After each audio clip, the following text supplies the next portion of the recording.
भूत कथा किंबा भूत गप शुणिले प्राय समस्तंकर लोममूल टांकुरी उठे। अनेक क्षेत्र में सामने भूत थाउ बा अन्य किछि थाउ मन भितर भूतर आशंका और आतंक किछि लोक चेताशून्य हो पड़ती। आउ किछि हृदयघात मृत्युवरण करिवार मध्य दृष्टांत अछि। तेबे भूत बोली प्रकृत में किछि अछि कि एही प्रश्न सबुबले उठे।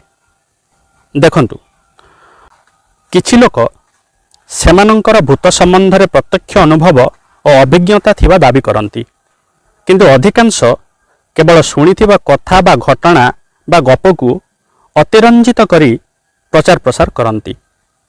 तेणु आपण माने देखिथिबे विश्वर प्रति जगार प्राय भूत कहानी प्राय एकापरी होता है, नुहे कि?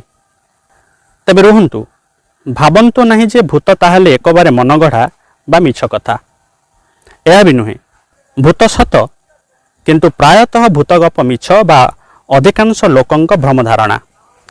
भूत संबंध में अनेक वैज्ञानिक गवेषणा आम पाखरे यार सत्यता विषय कौन सी प्रमाण बा सिद्धांत उपस्थापन कर पारि नाहंती आज जाए।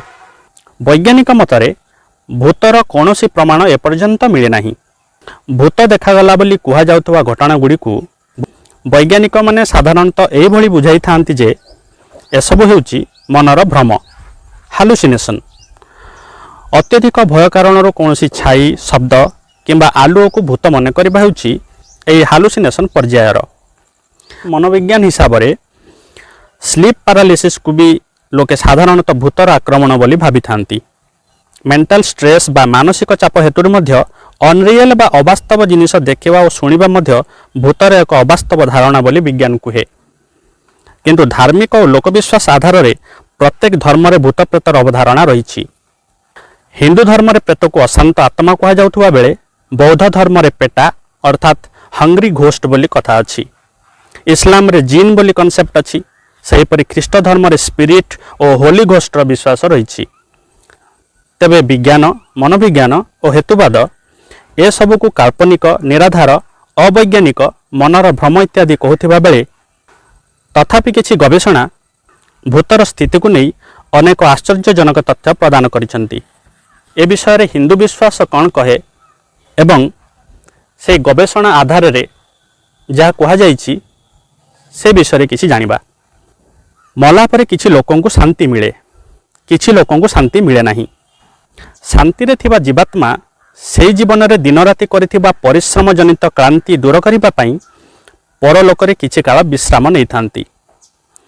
सेमानकर क्रांति दूर हो गला परे सेमाने पुणी सेमानक रुचिर बा आग्रहर परिवेश और परिस्थिति को खोजी थांती। सेमानंकु सेमानंकर चाहुथिबा जागा बा व्यक्ति मिलिगले पुणी सेठारे सुजोग देखि जन्म लाभ करि नियंती।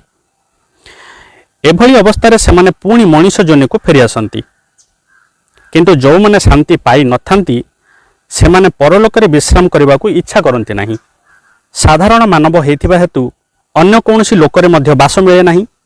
सेमानंकर अहेतुक कामना और तर्जनित द्वंद्व पई सेमाने खूब अशांत होइथांती। पुनश्च शरीर लाभ न हेबा पर्यंत सेमाने दृश्य और अदृश्यर मध्यवर्ती एक अवस्था रे जत्र तत्र निजर परिचय प्रकट करिथांती, जहाको देखि लोक माने प्रेत बा भूत बोली कहिथांती। वासना और आवेश द्वारा अत्यधिक ग्रस्त हेबा कारणरू सेमानंक सूक्ष्म शरीर काम करिथाए। तेणु सेमाने निज निज स्वभाव अनुसार प्रतिक्रिया प्रकाश करिथांती। प्रेतजनी लाभर दुईटी मुख्य कारण रही। एक, प्रबल आकांक्षा अपूर्ण हो रहिबा। दुई, तृष्णा बा प्रबल वासना। मरण काल रे मनुष्यर मनोभाव, विचार एवं आकांक्षा को नहीं से तृप्त बा अतृप्त होई मरण उपरांत अवस्था को प्राप्त हुए। तेणु जो माने उद्विग्न, विक्षिब्ध, आतुर, अशांत, क्रुद्ध, कामनाग्रस्त और अतृप्त होइथांती से माने ही प्रायतः प्रेतजनी प्राप्त होई पृथ्वी पृष्ठ रे घूरी बुलुथांती। पुनश्च आम हिंदू विश्वास कहे जेकोसी मनुष्यर मृत्यु पर से मृतकर परिवार जदि ठीक भाव में श्राद्ध बा पिंडदान न करे, मृतकर आत्मा शांति पाई विधान न करे, ताहले सही लोक अशांत होई प्रेत ही घूरी बुले। तेणु मनुष्यर मृत्यु पर मृतकर परिवार से आत्मार शांति पाई ହିନ୍ଦୁ ଶାସ୍ତ୍ର ଅନୁସାରେ ଯେଉଁ ବିଧିବିଧାନ ରହିଛି ତାକୁ ପାଳନ କରିବା ବାଞ୍ଛନୀୟ।